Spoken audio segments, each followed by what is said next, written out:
Hello bachon, the question says a force of 16 Newton acts on a body which moves through a distance. What is the work done if the direction of force is at angle of 60 degree to the horizontal surface? Option A 100 joule, option B 120 joule, option C 75 joule and option B 120 centimetre. ठीक है बच्चों, सो इस question के अंदर करने के लिए हम सबसे पहले डायग्राम बना लेते हैं। तो ये हमारा क्या है, एक ब्लॉक है, ठीक है, और ये हमारा कितनी डिस्टेंस कवर करता है, तो ये ब्लॉक यहाँ से यहाँ तक पहुँच जाता है। ये डिस्टेंस हमारी कितनी गिवन है क्वेश्चन के अंदर, 4 मीटर्स ये हमारी डिस्टेंस है। अब जो फोर्स है वो हमारा क्या लग रहा है, हॉरिजॉन्टल से 60 डिग्री के एंगल पे लग रहा है, यानी ये इस हॉरिजॉन्टल के पैरेलल हम ये लाइन बना लेंगे।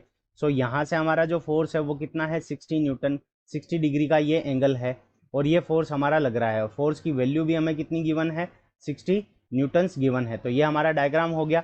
अब हमें वर्क डन निकालना है। सो इस क्वेश्चन को करने के लिए हम क्या करेंगे, की कॉन्सेप्ट अप्लाई करेंगे।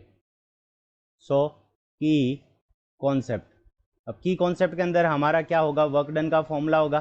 तो वर्क डन का जो फॉर्मूला होता है W इज इक्वल्स टू, वो हमारा क्या होता है, एफ एस कोस थीटा।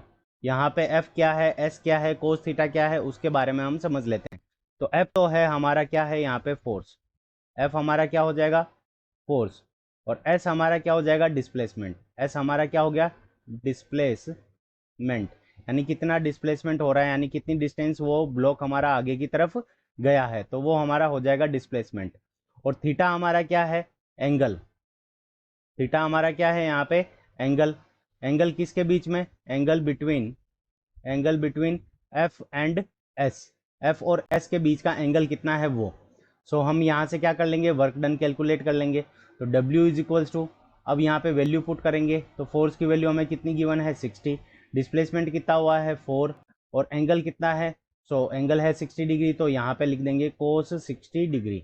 अब कोस 60 डिग्री की वैल्यू हमारी कितनी होती है, सो कोस 60 डिग्री की जो वैल्यू होती है वो होती है 1/2। तो यहाँ पे हम वैल्यू पुट कर लेंगे 60 मल्टीप्लाइड बाई 4 मल्टीप्लाइड बाई 1/2। सो यहाँ से 2 से 4 कैंसिल हो जाएगा, तो यहाँ पे आ जाएगा 2। तो 60 को 2 से मल्टीप्लाई करेंगे तो यहाँ पे जो वर्क डन आ जाएगा वो हमारा कितना आ जाएगा, 120 जूल्स। अब 120 जूल्स हमें ऑप्शन बी में गिवन है, so option B is the correct answer of this question. I hope you understood it well. Best of luck. Thank you.